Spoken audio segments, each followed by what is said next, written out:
Today on What is Mind, we have one of the leading American authorities on Chinese religion and philosophy. Brook Ziporyn has translated the Daoist classics, the Dao De Jing and the Zhuangzi, into English. He has published extensively on the philosophy of religion, and he currently teaches at the University of Chicago's Divinity School. Coming up next to talk about Daoism and Buddhism in China, Brook Ziporyn.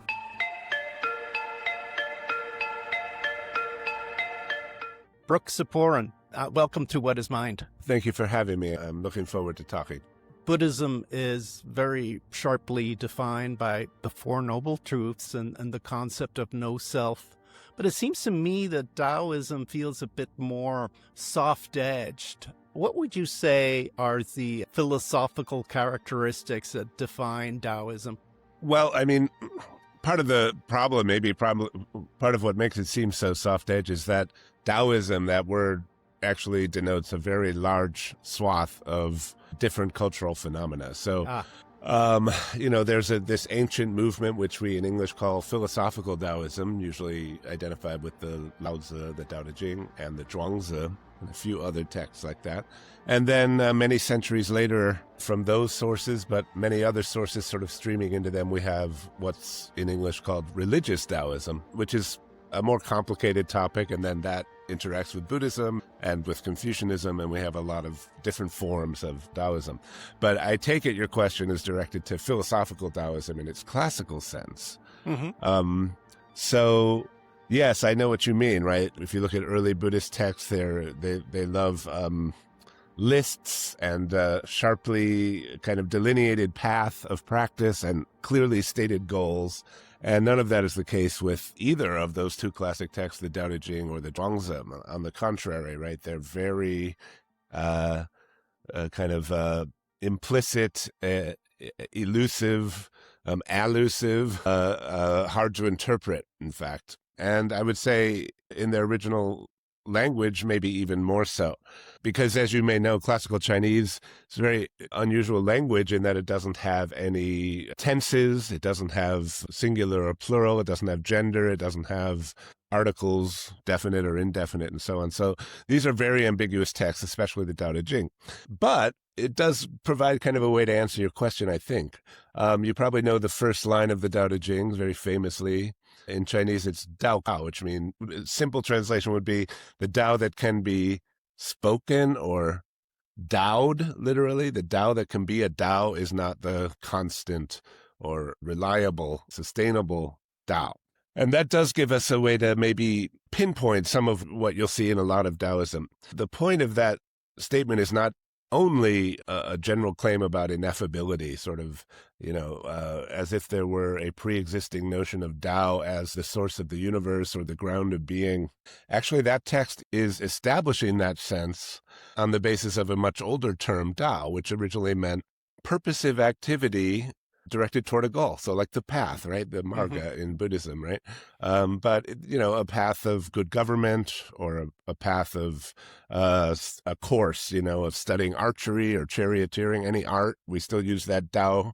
Like when you say judo, aikido, that do is the same word Dao. So that sentence, Dao Ge Dao Fei Chang Dao, means any Dao that can be, and I'll add one more thing, and we'll be done with the linguistic part of this. That word also means to guide, which gives it that original, clear, normative sense, right? It was something purposive that one was trying to do. And that beginning of the Dao De Jing is kind of an intervention that overturns that idea completely, effectively saying any path toward a goal, basically any purposive activity that can be taken as a guide. Any guide that can be taken as a guide does not reliably guide, okay?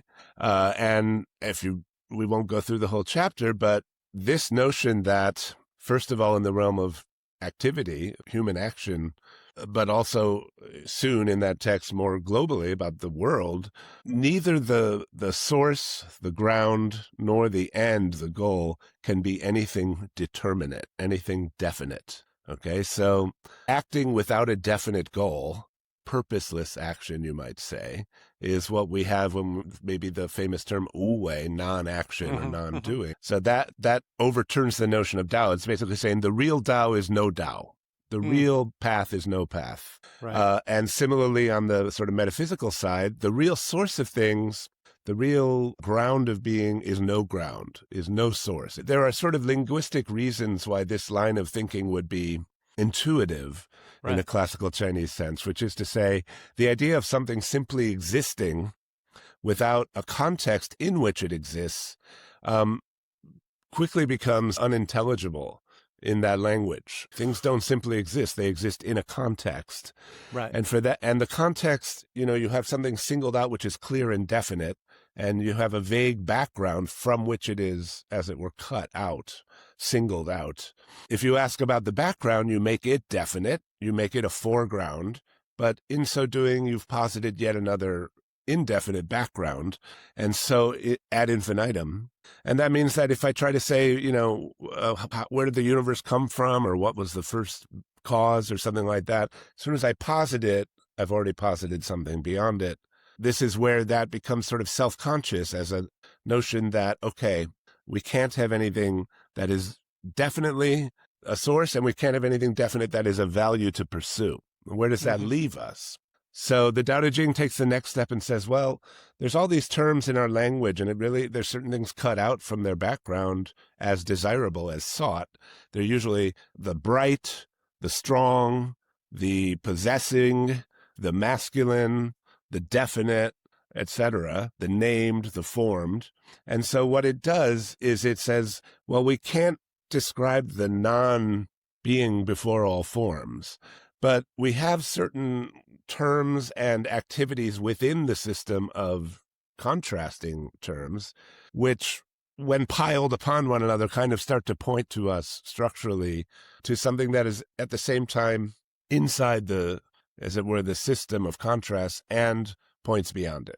And these are always, if you read the Dao De Jing, last point, you'll notice there's all these terms like that, right? The feminine, the low, the dark, the empty, etc. And those are all basically working the same way as words for the background, with the assumption that you've chosen the masculine, you've chosen the strong, you've chosen the full. What's left over, what you're not paying attention to, is some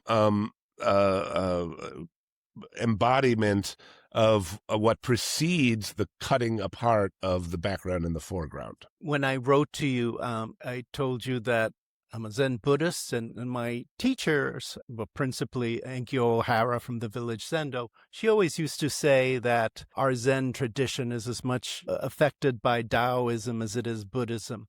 And when I hear you talking, I'm sort of connecting some dots. We talk a lot about not knowing, but Yes. then there's this extending not knowing into action, sort of no action, if you will. And that, I think, is an interesting connection. Oh, yeah, for sure. I mean, when you look at the development of Chan literature, what in Japanese is called Zen, first of all, just in the form, right? If you read those Chan texts, those Zen texts, they don't read like Buddhist sutras at all, right? They don't read like Indian systematic theoretical texts, or even like guides to practice at all. In fact, if you meet the Buddha, kill the Buddha, right? If you have any definite object that you're seeking, if you're seeking enlightenment, right, you are already led astray. If the object if it's been made into a definite object at all. In the Soto side, it would be more if you're pursuing enlightenment, right, as something beyond whatever is happening now, that already is flying in the opposite direction, right? So that's a very Taoist motif. You don't have that in early Buddhism at all, right? Early Buddhism is very clear, goal-directed, but you do have developments in the Mahayana, even in India, that start to create sort of adjacent notions, right? And again, this is a much longer conversation. We could talk about specific texts like the Diamond Sutra and the Vimalakirti Sutra, where this paradoxical kind of format starts to appear. But definitely non-knowing, right? That's a great motif. It's very prominent in the Zhuangzi, the other classic Taoist text, and also these kind of iconoclastic, even sometimes shock tactic kind of text, right? In the Zhuangzi, you already have a chapter that's all about, I asked this guy about the Tao, and he said, "Oh, I'll tell you, it's seeking nothing, knowing nothing, pursuing nothing." And then I asked this other guy, he said, I'll tell you, and then he forgot what he was saying. And then I asked this other guy, and he didn't even know what I was talking about. And it was only the third guy who really got it. The guy who had no idea. Even the guy who said what I'm saying now, which is don't pursue anything, was completely confused. Right? Yeah. Well, I spent some of last weekend with your translation of the Zhuangzi, and I love the translation. It's colloquial, it's conversational without being anachronistic. And if I were to bet, I would think most of the people seeing this video probably have read the Dao De Jing, but might not be acquainted with the Zhuangzi. And I just wanted to give that a pitch, because it is, like you said, it's funny, it's earthy, it's much more narrative than the Dao De Jing, and it might perhaps be a bit more accessible to Westerners. I don't know. What do you think? Oh, definitely. I think so. I mean, it's a very enjoyable, fun book. It's funny. It's, yes, entertaining because it's filled with stories and characters and talking animals and, these kind of crazy events and sometimes very colorful figures. But also philosophically, the Dao De Jing is so ambiguous that if you pick up 100 translations, and there are really almost 1,000 translations or more in English just of the Dao De Jing, if you look at them, no two will look anything alike, right? It's not just English Western readers that have trouble with the Dao De Jing. Every reader in history has had trouble with the Dao De Jing, and you can see this in traditional commentary very clearly. And the Zhuangzi is very complex. The sort of core 7 inner chapters are sort of their own independent thing. They take some ideas that connect with what we were talking about before, but develop them in kind of a different direction. And the stress is on transformation, perspectivism, you might say, relation to otherness in any form, and the sort of shift from determinate to indeterminate, rather than trying these methods to get at the indeterminate non-source as a thing. And then in the later parts of the book, you have kind of a mixture of various different approaches to combining that idea with the Dao De Jing type of Taoism, and you get so many really interesting points of view and voices and stories. So yeah, anyone who's interested in Taoism should definitely spend a lot of time with the Zhuangzi. I think it won't be a chore. It should be fun. There's another book that isn't strictly Taoist, but it's sort of been adopted by the Daoists, which is the I Ching. And early on, and perhaps even now, it's used as a tool for divination. And yes, I've been thinking about that lately, and I wanted to get your thoughts. Some people close to me are into these things like tarot cards and astrology. And I, being from the cult of science, at first scoffed at it, but then I realized there's some meaning, not in terms of premonitory powers or anything like that, but there's something about it. I'm not sure whether it's entertainment. I'm not sure whether it's proto-religious. It might be therapy.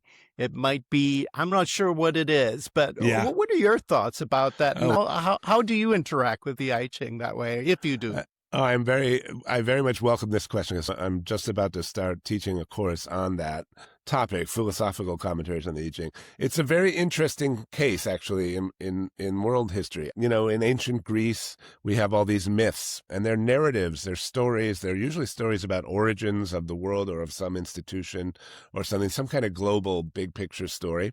And then at a certain point, some philosophers appear and they start to say, these myths are, first of all, not very plausible, and second, are pretty questionable in terms of what they imply.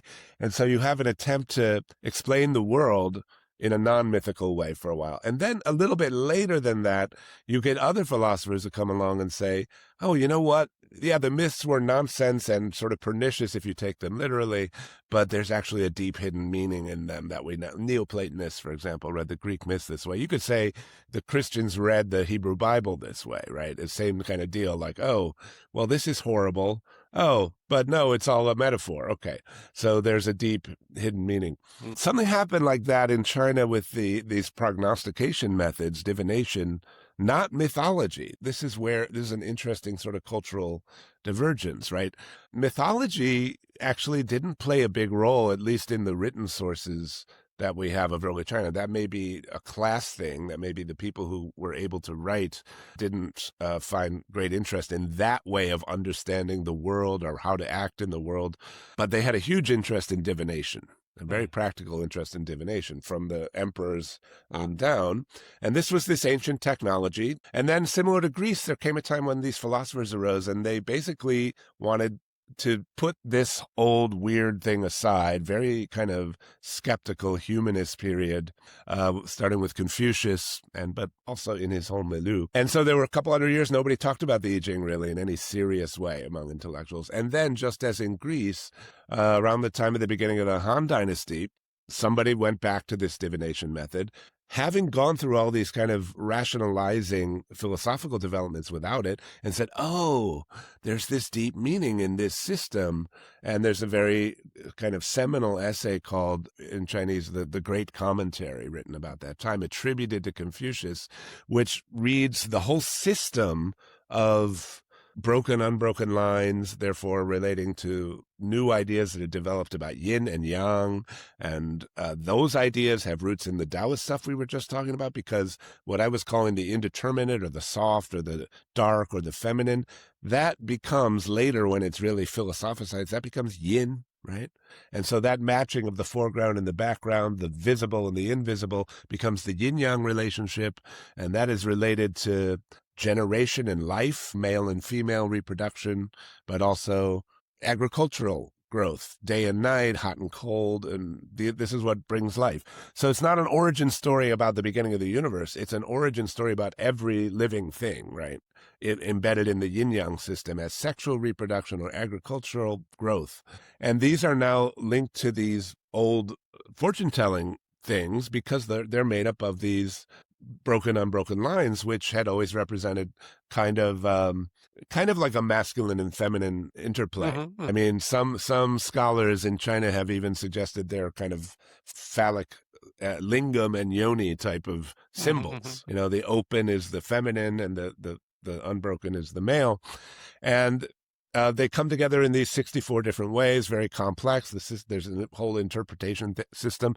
And this is now looked at as a sort of a map of how yin and yang interact, how things are produced, how human beings interact in these ever-changing situations. So that Zhuangzi motif of constant transformation is now linked to this thing. It's called the Book of Change, and it gives a kind of inner mechanism, if you will, of how one situation, one total gestalt of yin-yang forces mapped over time transforms into a different one by these shifts in the relationships between the lines. All that's later, in my personal opinion. That's a rationalization that came later, but it combined all the early philosophical schools into one really powerful package. So there's Confucianism in there. It is a Confucian classic. That yin-yang development is a kind of Confucian recouping of Daoism into the yin-yang system, focused on generation and life growth. And so it's always from that time on worked on these various levels. It's still used for fortune telling, although it's mainly simpler methods have come more in vogue, but it never stopped being a fortune telling book. But at the same time, there are these other layers, right? It had sort of mathematical implications, as Leibniz in the West discovered, right? Chinese nationalist pride sometimes will say, not totally without justification, the source of binary computer languages is in the yin-yang symbol, because Leibniz got it, was partially inspired by that. And then there's this philosophical dimension, which cannot be overestimated. It's huge, right? Mm-hmm. So there were people who read it philosophically and just said, well, when you read through this text, you're looking at every possible situation in the world, way of being in the world, total system of both the subject and the object, the actor and the acted upon, and what precedes it, what comes after it, and because 64, any one line changes, it jumps you to another hexagram. You get like a huge number of permutations. So it's a contemplative method in that sense, right? In addition to being a fortune-telling book. And, in recent times, people have put it to other uses as well, you know. Again, relating it to my experience, sort of like a pick a koan or a koan grab bag book. That's so true. And I think that's more than just a coincidence. I mean, the way the koan collections are arranged, right? Here's one, here's another one, bunch of commentary, right? Some linkages between them. It's sort of modeled on the I Ching, you might even say. And by the way, I'll tell you another thing. Are you a Soto or a Rinzai practitioner? It's sort of a little combination, but a little bit more on the Soto side, yeah.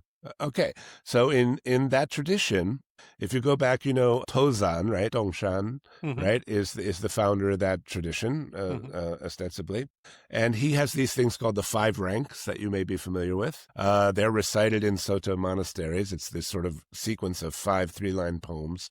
They're completely bound up with this light-dark imagery of the I Ching. And one thing in common that Dao De Jing and the I Ching have is this idea that when things reach an extreme, they reverse. Uji bifan. It's Ah, based on like always darkest before the dawn kind of thing, right? yeah, The day gets to the year gets to the solstice, coldest day, and then you get the rebirth of life. So right, right. stillness and motion, light and dark, and the way those intertwine. And those 5 verses are linked to hexagrams in the I Ching, Yeah, in yeah. Soto liturgy, right? And there's a poem called The Precious Mirror Samadhi that specifically references one particular hexagram, the Li hexagram, as a kind of static model of the entire sequence of Buddhist practice. It's almost a mandala in Hmm. that context. So there's a very, very close link, actually, Mm. in particularly, I'd say, in Soto, because of those that kind of foundational set of texts. So before we leave Taoism and move a little bit to Chinese Buddhism, I'm kind of wondering, what does it look like today? From my understanding, it's sort of centered a little bit more in Taiwan than in the mainland. But is it monastic? Is there a big lay tradition? Are there any strong institutions, or is it sort of all over the place and diffuse? Well, you mean Taoism as a Yeah, religion? a Well, religion today. like every other religion in China, it was basically outlawed effectively during the Cultural Revolution, the early years of the PRC. But now it's one of 5 officially recognized religions. And, they are Mm. there: Taoism, Buddhism, Islam, Protestantism, and Catholicism. Those Mm. 5. Mhm. And that means there's a governmental office of Taoist affairs with Taoist clergy, in that role, and they administered all the Taoist temples across the country. In Taiwan, you didn't go through that, and you don't have official government position for the Taoists, the minister of Taoism or something. So it's a little maybe more, and also Hong Kong, similar to what you had before the revolution, which was, again, this very embedded folk tradition, really involved all kinds of things. Scholars tend to just throw the word Taoism on all Chinese folk religion. Mhm. But you could perhaps distinguish, and some Taoists do. They say that's folk religion, that stuff. What we do, particularly if it's alchemy or the spiritual practices, transformative practices or something, they will try to make it more strictly Taoist. So there's a lot, depending on where you want to draw the lines of that definition, there's a huge amount of activity. Mm. Those Taoist sites in China are well visited. Some of them have little institutes where they do studies of Taoist canon Mm. or Taoist text. Well, let's go back to this question I had earlier of how Buddhism in China, or rather Buddhism in India, got to Japan. And let me give you let me give you the party line from Zen, and then you can fact check Uh, it, add context, etc. okay. The Buddha has his awakening. He starts his monastery in India, and then in 5th century, this guy shows up in China, the Bodhidharma, Uh-huh. and he doesn't look either Chinese or Indian. He's got red hair and big beard. And he is the one that brings Buddhism to China. And he's the first of the 6 patriarchs and starts a Chang tradition. And then Dogen comes to India. He takes their learnings and he brings it back to Japan.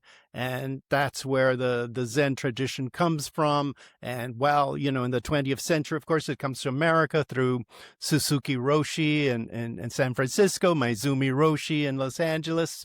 How much of that is myth? How much of that is real? I will give you the sort of scholarly consensus, okay? First of all, I would say even within the tradition, there are a couple details in there that you maybe would want to modify, right? So Bodhidharma comes to China, he brings Chan, which is to say Zen, But there's already Buddhism. There's plenty of Mm-hmm. Buddhism. So it does not Mm-hmm. bring Buddhism, even according to Chan. They say we had Buddhism. Buddhism came in at the end of the Han Dynasty around the 3rd century, and you had already the development of the Tiantai school, my particular focus, Huayan school, the Prajnaparamita schools, a lot of Buddhist activity already. And you already had quite a development of Buddhism in India at this point, right? You know the difference between early Buddhism and then this Mahayana Buddhist movement, right? Mm-hmm. So Chan is part of the Mahayana, the Great Vehicle. Mm-hmm. And the Great Vehicle is what mainly took root in China.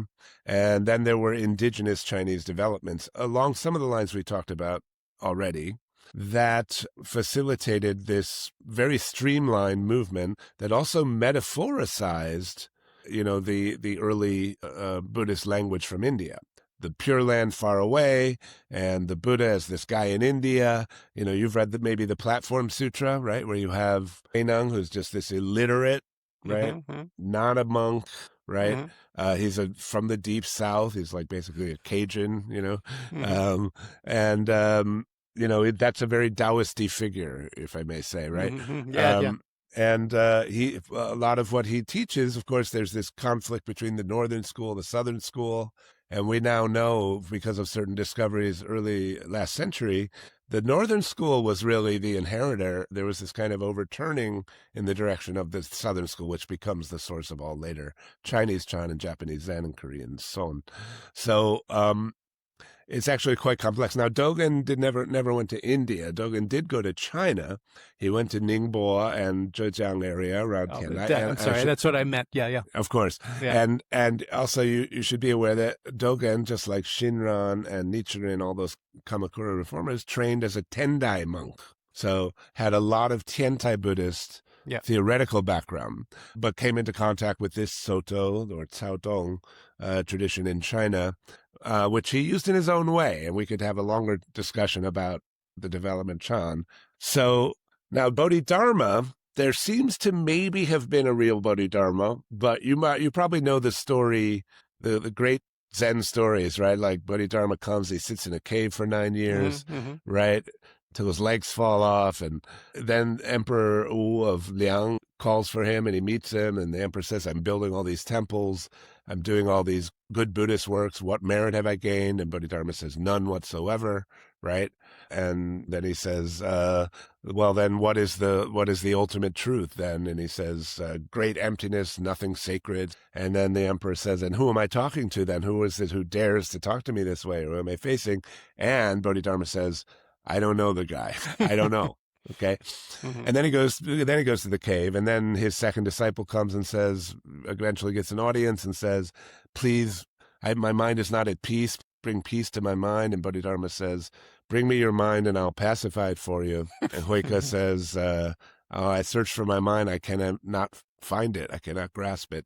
And Bodhidharma says, there, I have pacified your mind. That's great stories, right? That's Bodhidharma. Right. None of that is, in my opinion, most scholars' opinion, I'd say, probably not historical. We do have a short text from someone who claims to be Bodhisattva. This is, again, found just last century, and some commentary. So that story represents full-blown Chan, when it's already detached itself from sutra learning, it's already become iconoclastic to the full extent. In fact, that was a slower development. There were already these huge theoretical scholastic systems of Buddhist thought, and it was informed by them, these figures, the early Chan figures. Little short text on meditation from Bodhidharma is just doesn't use a lot of the stuff we were talking about before, the lists, the technical vocabulary, the clear-cut goals. It's this much looser kind of also daily life oriented way of Buddhist practice, very short text. And then we get a few generations of people writing in that style. And, among the moves is to say, when they say build temples, that doesn't really mean build a temple of stone. It means your body is the temple, or, your mind is the temple. Or when they say burn incense, the incense are the thoughts in your mind. Everything becomes a metaphor for the self. And this was a playing out of ideas earlier in Chinese Buddhism having to do with the Buddha nature, right? The idea that the true Buddha is your own mind. Just this mind is Buddha. A lot of discussion, and we don't have time to go into how we get there from the early Buddhism through the Mahayana, through consciousness only, et cetera, et cetera. Though it is really interesting philosophically, it's quite an interesting story, I'd say. But that movement goes on, and then you get this sort of breakthrough movement with the sixth patriarch. I would say that's when Huineng. Right, it recognizably becomes what modern practitioners would call Zen-y. And then that splits into 5 schools, and there's a lot going on, and then there's these literary styles and these styles of practice, a lot of creative activity there. And then by the time Dogen gets there, there's already, the Linji school, the Rinzai school has really become dominant. Bodhidharma is adopted into, I think, a movement that was kind of brewing already in China, and it reaches a peak with Huineng, I would say. Well, one of those influences that you mentioned that I know is an area of interest to you is Tiantai. Yeah. And I'm interested to hear about the Tiantai thoughts about evil. Could you talk a little bit about that? Yeah, well, Tiantai is a huge systematic apparatus. So if you think I've been long-winded so far, I'm really afraid to go too much into it. But I'll try to answer just directly to that question, because indeed it is a distinctive teaching of the Tiantai schools, not found in any other school in China, in India, in Japan, Tibet, anywhere. 2 things. One is, you may know about the 2 truths, right? Conventional truth, ultimate truth. Tiantai has 3 truths: the conventional, the ultimate, and the middle. Okay? The identity between conventional and ultimate. And with that, they also have this very shocking notion to some of the evil inherent in and ineradicable from the Buddha nature and from the Buddha himself. The Buddha does not cut off the evil of his nature. That idea, try to be really brief about what motivates that. And I would say 2 things. One, the conception there is that just as there are no separable individual selves in Buddhism, you have non-self, the way the idea of the Bodhisattva path and finally Buddhahood develops in the Mahayana extends that to say there's really no such thing as individual liberation, like one dude is just a Buddha by himself, right? It sort of doesn't make sense. There are theoretical ways to make that work, but some of these schools go the other way. And they will say, no, what happens is, the Bodhisattva comes back into the world, is involved in the world, is committed, is voluntarily reborn, and that is because of his solidarity with all sentient beings. He has this vow that he's going to liberate all sentient beings. It says, and you have these bodhisattvas saying, unless the hells are empty, I refuse to become a Buddha. Things like that, right? Can't just be me.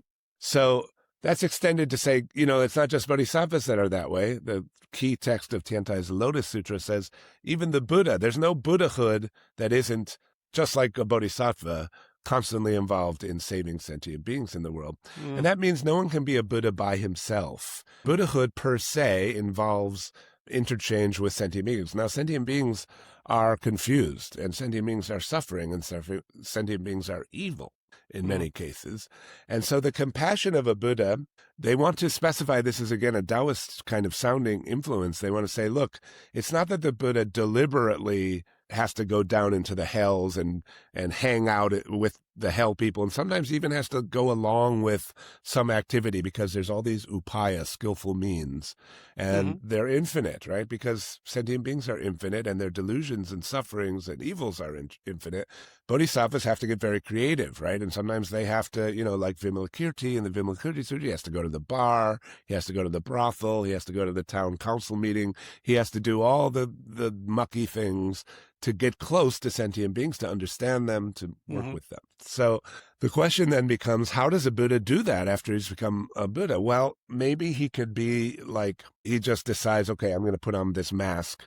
I'm pure, but I'm going to just go and pretend to get my hands dirty in this stuff for their sake. That's one model, and you find it in a lot of the Mahayana. The Tiantai people don't like that because they feel that implies that it's a deliberate, calculated act on the part of the Buddha. And for sort of these vaguely Taoist-related reasons, this devalues it. So what they want to say is the Buddha does these upaic acts. He's expressing his own nature without any deliberation at all, without even having to intend it It's like a mirror, but the mirror isn't just an empty blank. It's the power to reflect all different kinds of sentient beings' activities. And to truly understand them, he has to get into the mind of their evil, and that has to be intrinsic to his Buddha. Well, when you say something like Buddha nature includes evil, I don't find that shocking. It's something that I've contained in my mind. What I find shocking is the expression, because the expression starts with a non-dualism. Yeah. And then it goes to a dualist statement, evil. Oh, right. So, in Zen, we're all about trying to stay in this non-dual space to try to switch from the two.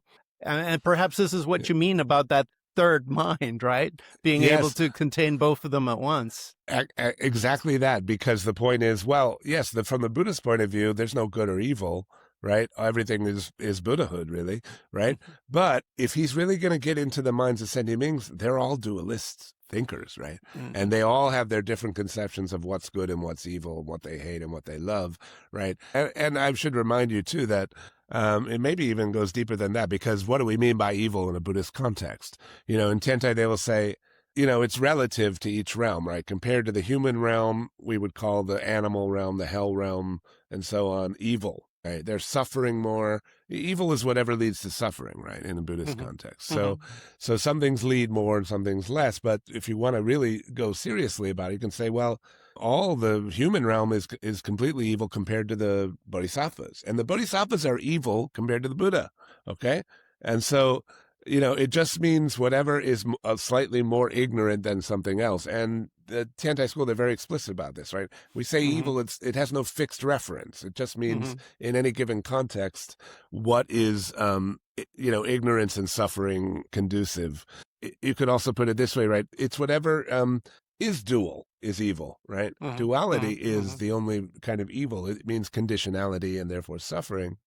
So true unconditionality, true nirvana, true Buddha nature cannot exclude the conditioned, the dual. It's that old problem, right? Non-duality cannot be the opposite of duality, because then you got more duality, right? Yeah. So this is how Tentai tries to solve that problem. They want to say, no, duality is also non-duality. Don't worry, it's part of the Buddha too. Let's switch a little bit to your translator duties, and it's something I'm fascinated by. The Chinese character, as I understand it, is this little package of meaning, and it might have some recognizable picture associated with it. It might have a sound associated with it. In the classical version, it has no prepositions, no connective tissue like we have it. Right. And sometimes in your footnotes to your work, you put, this is a pun. And I'm just kind of wondering, what are those things in the Chinese that you can't translate or that are difficult to translate or just don't jump over to English? Oh, my gosh. Well, there's a lot, I mean, like any translator, when I have that hat on, I'm doing my best to circumvent those into the target language, right? And sometimes that means I've got to have a lot of footnotes, or sometimes I do this sort of double, triple translating the same line. I would say the key thing is ambiguity and contextualism of the classical Chinese language. So, as we said before, it has none of those morphological changes, noun, verb, adjective, they're all the same, right? There's no difference between, snow and snowing and snowed and right, or, beauty and beautiful, or a beautiful person, or whatever. Any of those can serve for each other. So how do you know? Well, the simple answer is context. So that means the word itself taken in isolation, and I mean, you can immediately see how this connects to sort of Daoist anti-metaphysics, right, in a way. It has just too many meanings, in a way. If you plug it into this, you don't know if it's a noun, a verb, an adjective, past, present, future, singular, or plural. When we say the Tao, that's us. That's English. You don't have to say the Tao. That word could mean Taos, plural. It could mean any Tao, So the hard part is sometimes the kind of internal coherence of a text depends on it kind of pivoting around some multiple swath of, this sort of set of ambiguities. They're not ambiguities really in Chinese so much, right? Because it's moving from one context to another. In each case, it has a specific meaning, but it's linked by the fact, the reasoning, as it were, it depends upon it being the same word. I mean, if you Mm-hmm. read my Zhuangzi translation, you see this around the word chang, meaning to complete or perfect or to finish, form, which is used in so many different ways. But what holds the text together is that in the mind of the author, these are sort of variations on a single theme, right? Mm-hmm. You're plugging the same idea into these various contexts and different sides of it come out. But in English, they're all just completely separate boxes of concepts. So you have to Mm-hmm. find a way to make the text coherent by kind of artificially linking them in English. And the same goes for things like tense and number, right? Sometimes the passage works because it could be singular or plural, right? And then you have to decide, and you sort of arbitrarily attribute some disambiguation there that isn't really there. Mm-hmm. And that can really distort it because that's where your own prejudices creep in, you know? Like when you Right. think, well, that wouldn't make sense for him to be saying this according Yeah. to my logic. So it's got to be, you know, whereas really the logic depends on the ambiguity, actually. Ah, You know? interesting. Interesting. Yeah. That perhaps leads to my next question. Marshall McLuhan famously said that the medium is the message. And Mm. I'm wondering if this particular scheme that these Chinese philosophers of long ago worked in, do you feel that this kind of language might have pushed them to a certain kind of thinking, or does the causality flow the other way? What are your thoughts on that?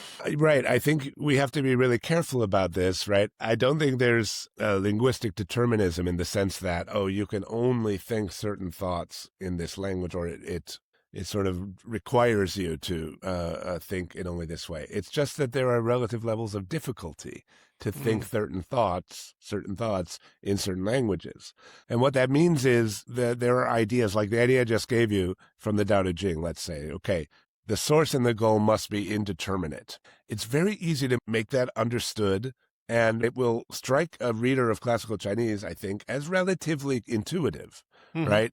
It's close to common sense experience, for example, with the kind of things we were just talking about, how language, how sense-making works. So I tend to think that where the grammar requires something for something to be considered making sense or saying anything at all, so requirements, like in English, you need a subject and you need a verb, right? In Chinese, you don't need a subject necessarily, right? You can do without a subject. You can have just one word. There's all kinds of things. So I think whatever the grammar requires is going to intuitively seem like it's metaphysically basic, fundamental, indispensable. Singular and plural, you got to decide that in an Indo-European language when you write a sentence. So is there one God or many gods? You know, is substance one, or is it pluralism or monism? Seems like a basic fundamental question. It's not going to be intuitive that way in Chinese. That doesn't mean there aren't exceptions. It means it takes a lot of effort and a lot of scaffolding and a lot of mechanics. If you wanted to write in classical Chinese, oh, it's important that there's only one rather than many, or any of those other things, you could do it, but it would be so complicated and reading it would be so difficult and would create a picture that's so incongruous with everyday intuitions of sense making that it's a kind of area of influence, and its portability and its transmittability would be greatly reduced. So they do pop up, and I would say the same thing in Europe, right? You get outlier thinkers who think against the grain of the language. I would think of people like Spinoza maybe, but look at what they have to do, right? They have to create this incredibly complicated system to explain what they mean by, you know, immanence or transcendence in a way that is not intuitive, and that means fewer and fewer people, you know, the influence is rather limited. In a couple generations, nobody understands it anymore, right? So I think of it as kind of uphill and downhill, right? Languages have different slopes. And so you can write anything in any language, but some things are further uphill, some things are further downhill. And the further downhill something is, the more sort of statistical spread of those kind of ideas you're likely to find in the thinking of that, people using that language for their thinking. Great, great. Well, let's end this with a little exercise. You seem like you would be a good professor to have. I'm a little bit too old to be a grad student, but imagine I came to you with a thesis subject and I want to get your advice on it. And my concept here, Professor Zyporin, is that I think technology has helped shape a lot of these religions, that that once upon a time we had all these animist spirits. And then we got agriculture, and we needed to come up with the concept of property and protect our labor from filching. And then we had got animals, and we use those animals for milk, for meat, for labor, and we needed to protect them from filching. So we got this concept of property, and it didn't make any sense to have these sprites in the streams or the animals anymore. So we got this monotheistic God that, in the words of Genesis, gave us dominion over these things. He gave us the power to use them. But then why didn't that happen in the East? And I guess my idea would be that it might be the different culture, more population intensive, and they're growing rice. And rice is such a communal activity. You need to have controlled flooding. You need to have these canals. You need to talk about sharing, working together. So you have a much more interdependent kind of philosophy by necessity. And then if you don't have that jealous God, then you have a little bit more room for those animist gods to stick around and help out a little bit. What do you think of that as a possible thesis subject? I would direct you to a colleague in the history department, maybe. I myself would, it's a very interesting thing for conversation, and I see your point. I mean, I find it, and I've written about it too, I do think it's hugely, the lack of monotheism in China. But in addition to that, I would even say something I alluded to when we were talking about the book of the I Ching before. The relative unimportance of any kind of gods in the philosophical system is very notable in early China, even compared to early Greece, where they're polytheists. But even the Socrates and Parmenides and, Empedocles, they're constantly talking about the gods. And the gods talk to them, and the gods tell them to do things, and the gods take them on vision quests and stuff. There's not really any of that in the earliest stratum in China. It's just not important to the people who are writing those texts. I'm not sure, but I'm quite wary of historical, explanations because they're not provable, Right? I mean, there's no way to conduct an experiment. There's no evidence, right? It's speculative. I think very interesting. I usually reserve that for the late night conversations with students, maybe, but not in a thesis, not for me though, because you would have to assume, is it more cooperative? I mean, your point about property, that's an interesting take. I don't know that it's the case that there was less possessive claims about land property in China, just because there was no right. Jealous God. They had other ways to do them. And you may be right that they work quite differently and they don't last so long, right? They don't go on for thousands of years or anything, but there are ways to enforce property rights. And, the other thing about cooperation is just, it sort of depends on where you parse it. There's large cooperation within certain types of groups, but that sometimes involves complete discoordination with anyone outside of it. So usually family clan groups.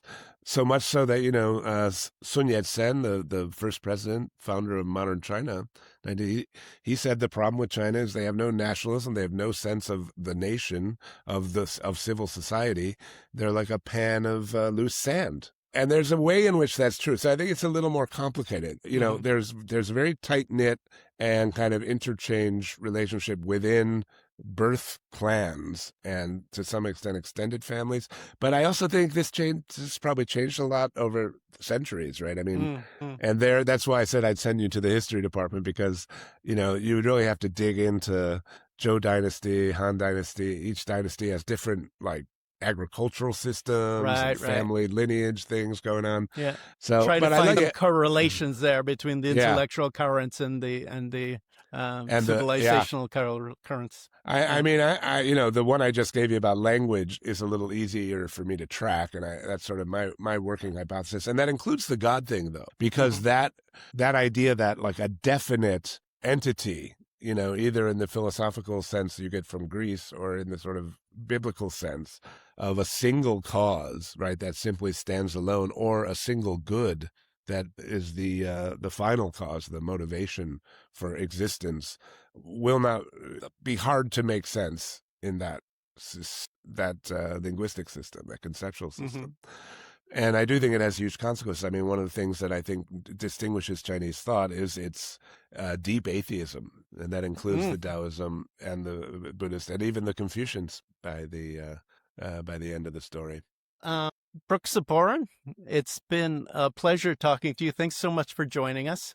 Perhaps you can, before we go, perhaps you can let us know if you have a website or any way for people to get in touch with you if they're interested. Sure. Yes, I do have a website. It's called Mortuitivities. If you look in my email will, it's linked right after my name. Okay, I'll put it in the show notes. Thanks so much for joining us. My pleasure. Very nice to talk to you.